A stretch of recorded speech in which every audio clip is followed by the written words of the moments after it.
Greetings and welcome back to the lesson. Today we are going to study the types of risks in corporate governance.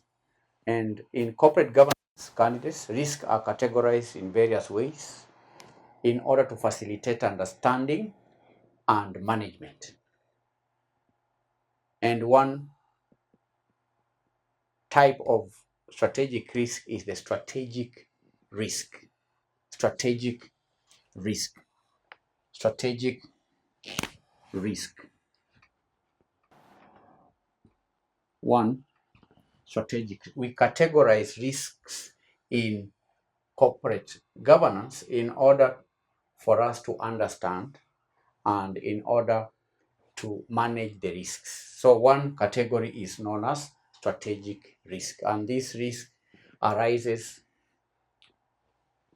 from errors in strategic decision making or in external factors that could negatively impact a company's ability to achieve its long-term goals. Examples include market conditions, technological disruptions, competitive threats, regulatory changes, and so on. Those are examples of strategic risk. You understand?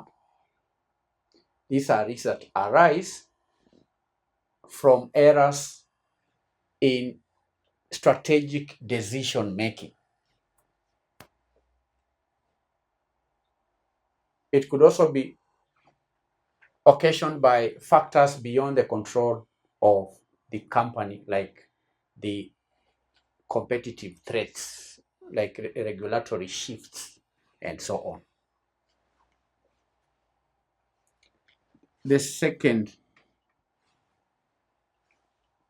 type of risk is the operational risk.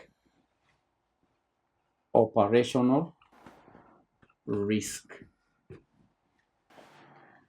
Operational risk is the risk that arises from errors from within.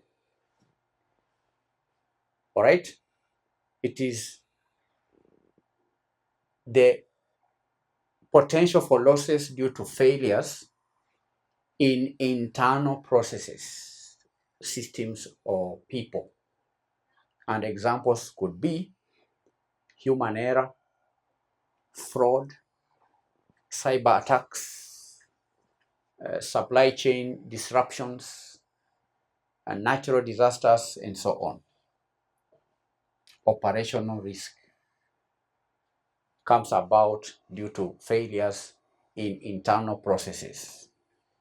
Operational, from the word operating. All right.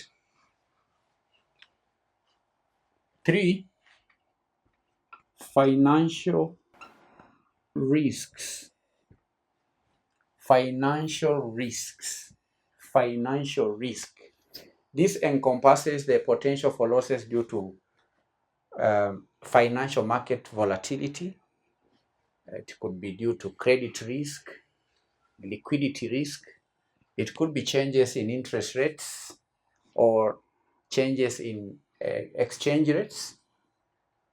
And examples include bad debts. We have investment losses, cash flow problems, and so on. Those are examples of financial risks. 4, compliance risk. Compliance risk. Now, this stems from the possibility of non-compliance with laws, regulations, or industry standards. And examples could be environmental violations. Another example is anti-corruption laws, data protection regulations, labor laws, and so on. Failure for a company to comply could lead to compliance risks. All right. 5, reputational risk. Reputational risks arise from events or actions that could damage a company's reputation or image, leading to loss of customers, leading to loss of investors and even employees. And an example could be product recalls, ethical standards, negative media coverage, social media backlash, and so on. Those are reputational risks. 6, we have ESG risks, environmental, social, and governance risks. Let me put it in full. Environmental, social, and governance risk, ESG risk. Now, this covers a broad range of risks related to the company's environmental impact, a company's social responsibility, and governance practices. Examples include climate change risks, labor practices, community relations, board diversity, executive compensation, and so on. Environmental, social, and governance risk. 7, project risk. Project risk refers to the potential for delays, the potential for cost overruns, or performance issues in specific projects or initiatives. Examples include construction delays, technological implementation challenges, and so on. Then lastly, we have country risk. Country risk. This risk arises from political instability, economic volatility, or legal and regulatory risks within the country where a company operates or has investments. And examples include currency devaluations, expropriation of assets, trade sanctions, and so on.